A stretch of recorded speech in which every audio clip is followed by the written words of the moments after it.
Welcome to Bind EduTech, and we are continuing to uh, complete the chapter. We have already gone through the text portion or last paragraph of the text portion. पिछले video में मैंने आपसे discuss किया था और पिछले video में जो टेक्स्ट बुक में हम लोगों ने पढ़ा था उसके बारे में मैंने बताया कि नरेटर जो है वो सब के बारे में एक एक करके उनकी सहायता, उनकी खूबियाँ, उनका कॉपरेशन कैसे रहा, कैसे किसने कॉपरेट किया, ये बताते हैं one by one. Most of all वाला वर्ड अलग से याद रखना कि सबसे ज्यादा वो किसको अप्रिशिएट करते हैं, एक 7 साल की बच्ची को, उन्हीं की बेटी के बारे में बोला जाए सुजैन। और क्यों करते हैं, बहुत बड़ा रीजन भी है इसके पीछे, क्योंकि वो 7 साल की बच्ची इतनी समझदार थी कि उसने एक तो पहले अपने हेड इंजरी के बारे में सीरियसली नहीं बताया, ठीक है, और सिर्फ कहा कि बस थोड़ा सा चोट लगा है।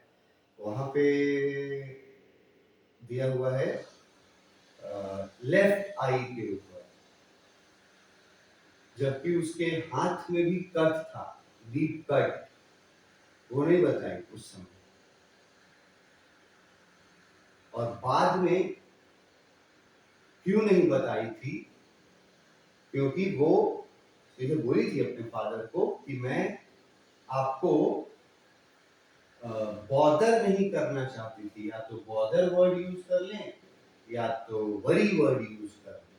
वरी, मैं आपको बॉदर नहीं करना चाहती थी, मतलब मैं आपका ध्यान, अगर मैं बता देती कि मुझे इतनी गंभीर चोटें लगी हैं और मेरे हाथ में भी कट लगा हुआ है, डीप कट है, अगर मैं उस समय आपको बता देती तो आप जो शिप को बचाने का भरसक प्रयास कर रहे थे, शायद उस प्रयास में कुछ कमी आ जाती।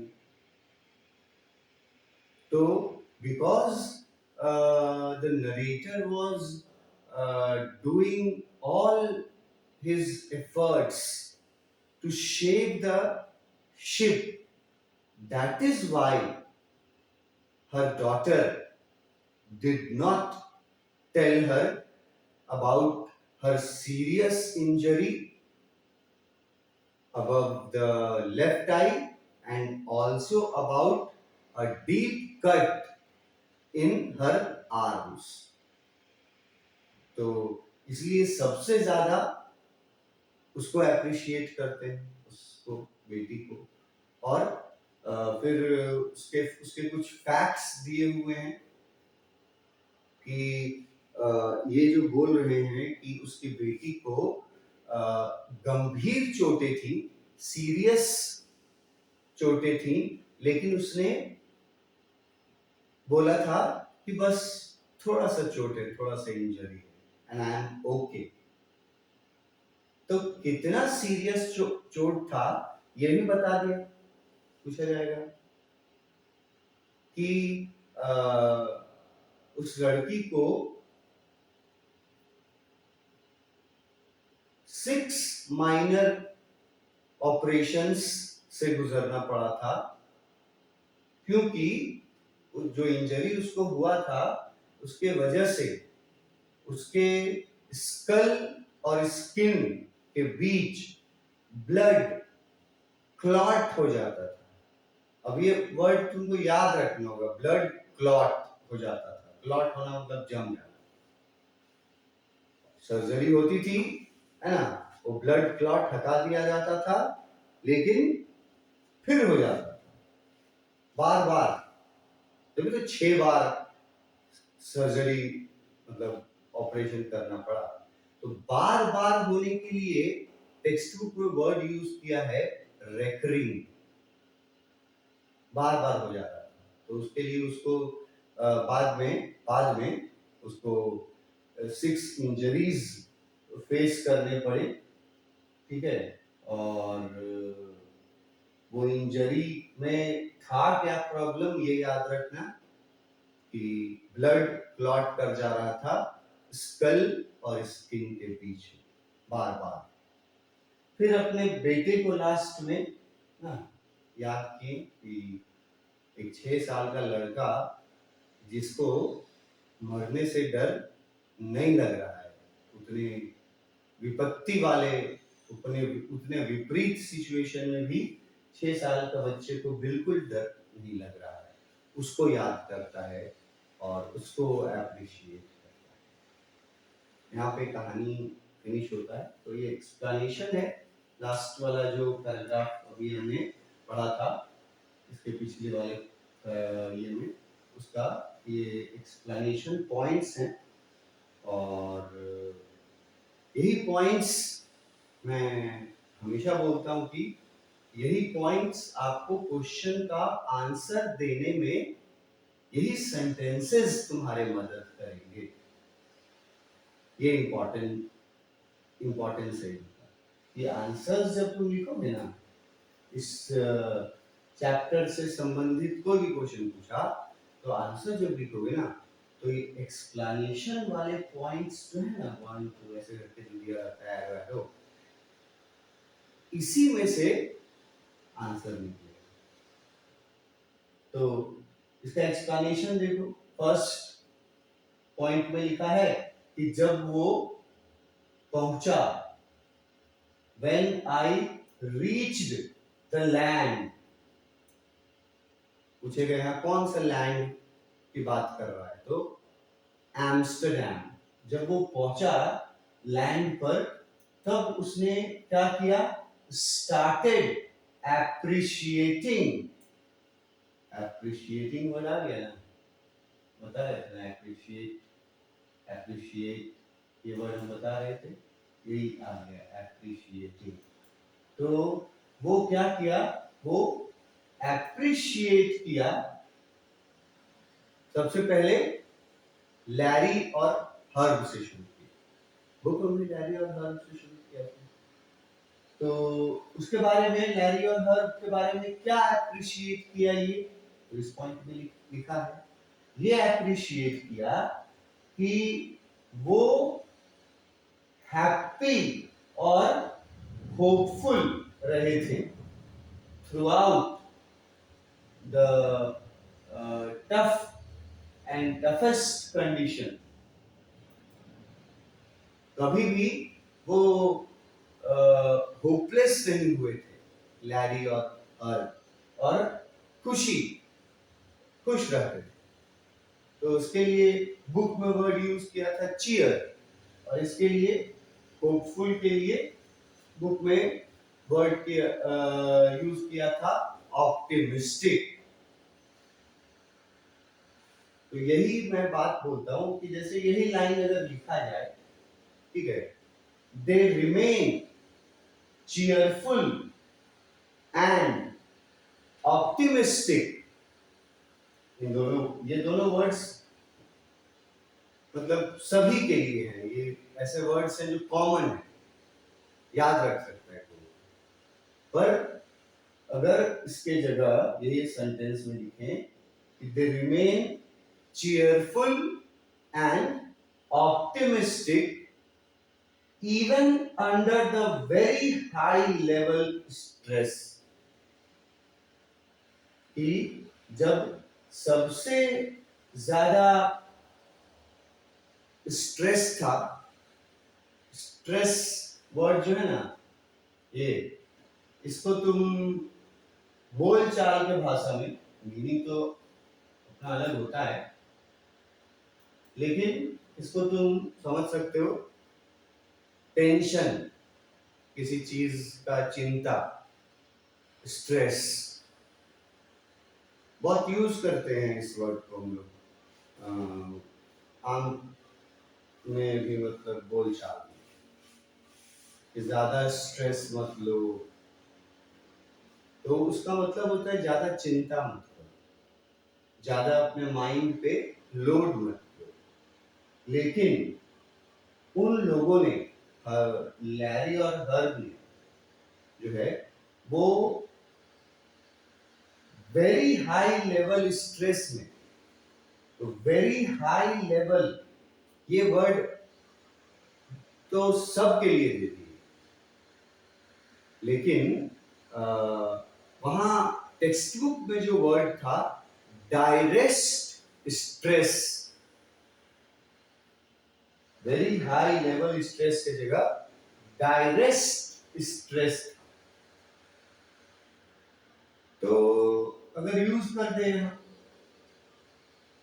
और मैंने कहा कि उसको थोड़ा हाईलाइट करें किसी भी तरीके से, तो टीचर्स जो हैं वो ये समझते हैं कि बच्चा गया है पूरा टेक्स्ट से, इसीलिए टेक्स्ट बुक की का वर्ड्स इसको याद है।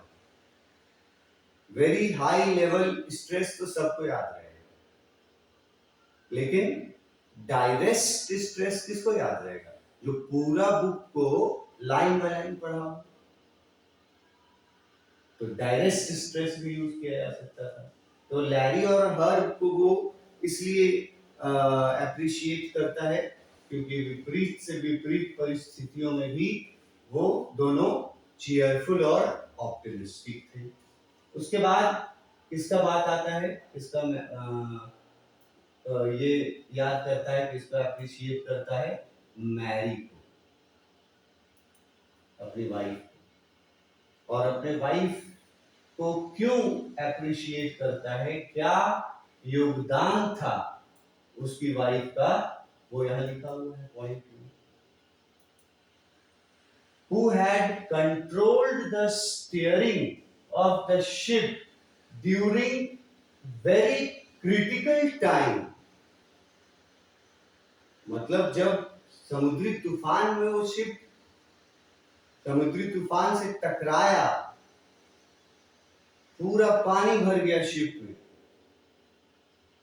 उस कंडीशन में ये यहाँ क्रिटिकल टाइम लिख दिया है, और वो टेक्स्ट बुक में लिखा हुआ था क्रूशियल टाइम।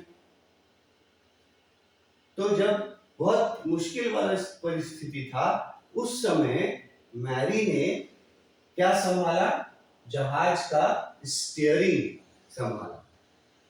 तो ये उसका योगदान था, इसीलिए उसको अप्रिशिएट कर रहा था। उसके बाद उसकी बेटी जो पूछेगा कि सबसे ज्यादा उसने किसको याद किया? आई थॉट मोस्ट, सबसे ज्यादा इसने किसको याद किया? About a 7-year old girl. ये 7-year-old गर्ल अगर तुमसे पूछ दे कि किसके बारे में है, कौन है ये, तो तुम बता पाओगे ना, ये सुजैन के बारे में है, उसकी बेटी। और उसको क्यों अप्रिशिएट किया? क्योंकि she did not want us to bother। मैंने अभी बताया था आपको bother वर्ड, ये देखो, वो सबसे ज्यादा इसलिए अपनी बेटी के बारे में सोच रहा था और उसको अप्रिशिएट कर रहा था, क्योंकि उस बच्ची ने अपने इंजर्ड हेड के बारे में और अपने डीप कट के बारे में नहीं बताया। क्यों नहीं बताया? Because she did not want us to bother।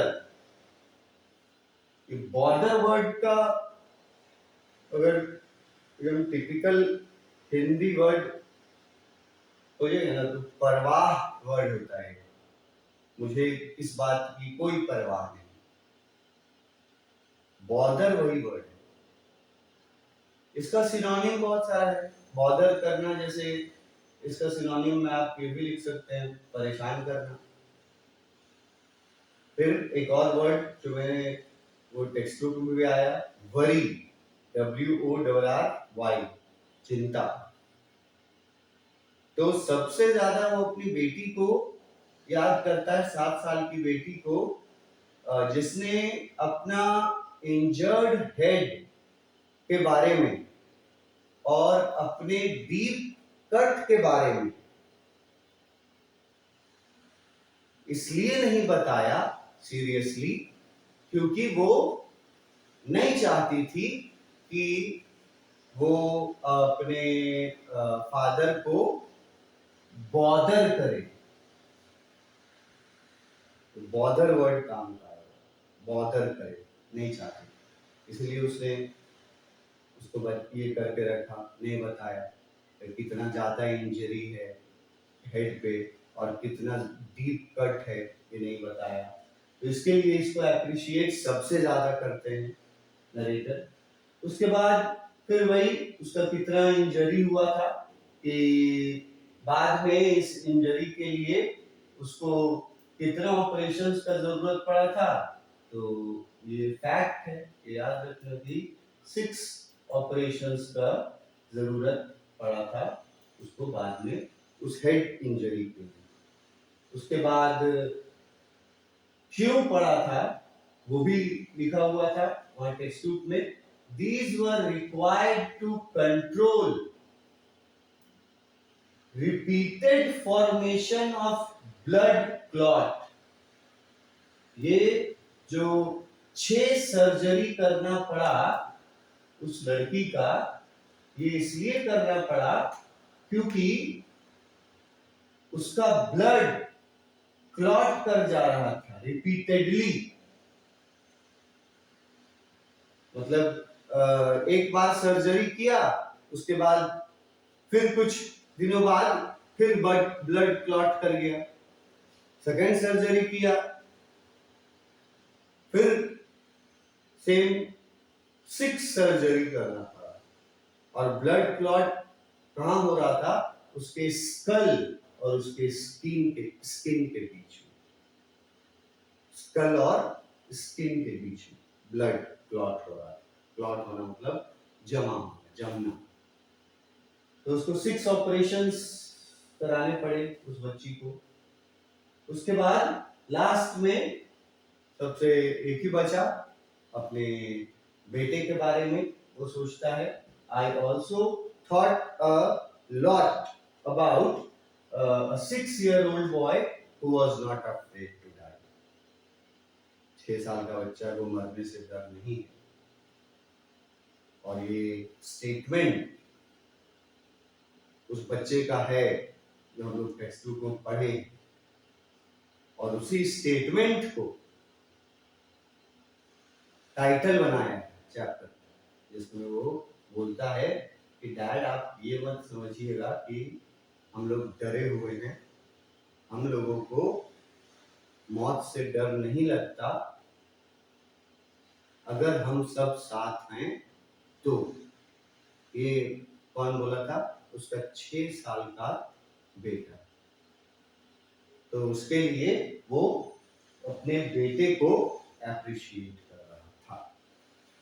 यहाँ पे ये चैप्टर को फिनिश किया। अब टेक्स्ट बुक में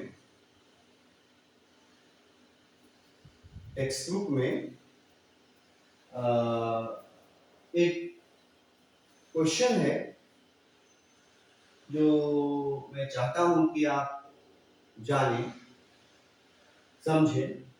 ठीक है, ये पूरा चैप्टर जो है वो शिप के बारे में है।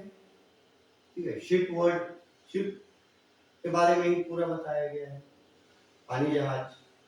तो क्वेश्चन पूछा है कि यहां पर 3 वर्ड्स दिए गए हैं, कंपाउंड वर्ड्स हैं, जिसमें सभी वर्ड का एंडिंग हो रहा है शिप वर्ड से।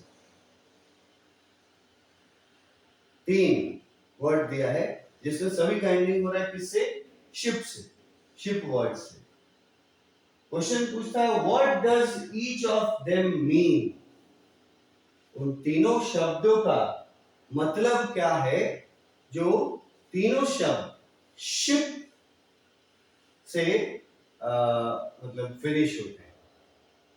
जैसे पहला, दूसरा और तीसरा, तीनों वर्ड देखो। पहला वर्ड है एयरशिप, शिप आया ना।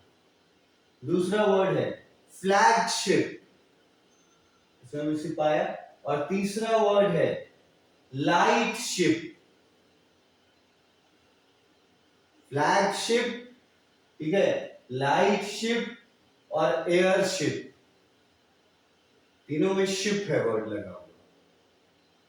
इनका मीनिंग क्या होता है? एयरशिप से शुरू करते हैं। एयरशिप क्या होता है? A large aircraft without wings. A large aircraft without wings. Wings समझते हो ना? हवाई जहाज में विंग्स किसको बोला जाता है? वो जो पंख जैसा जो निकला रहता है। तो एक बड़ा जहाज जिसमें विंग्स नहीं है, फिल्ड विथ अ गैस,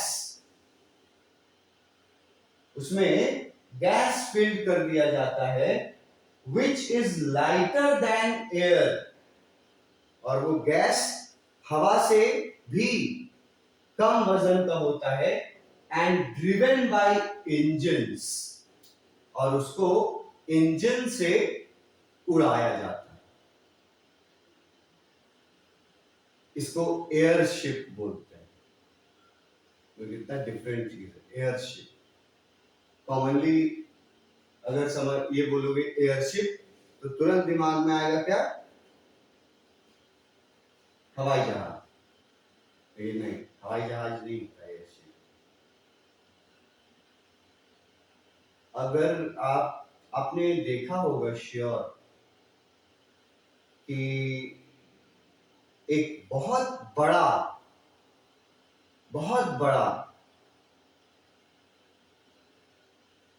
गुब्बारा जैसा चीज रहता है, बहुत बड़ा गुब्बारा, उसमें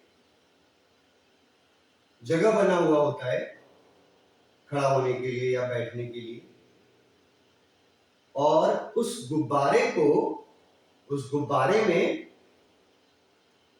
क्या भरा जाता है? एक गैस भरा जाता है जो हवा से हल्का होता है, वो गैस, जिस कारण वो गुब्बारा उड़ने लगता है। सब लोगों ने, अगर सोच के देखो, सब लोगों ने ये देखा होगा किसी फिल्म में, किसी पिक्चर में, कहीं कि एक बड़ा सा गुब्बारा होता है, बहुत बड़ा, उसमें एक जगह रहता है कुछ लोगों के लिए, लोग उसमें चढ़ जाते हैं, ठीक है, बैठते हैं या खड़े रहते हैं या बेल्ट सिस्टम जो भी रहता होगा, और उसमें गैस भरा जाता है, ऐसा गैस जो हवा से लाइटर हो, ताकि गुब्बारा ऊपर जाए। और उसको कंट्रोल कैसे करता है? इंजन लगा हुआ रहता है। तो इस तरह के गुब्बारे को एयरशिप बोलते हैं। इसके आगे हम लोग नेक्स्ट क्लास में जारी रखेंगे।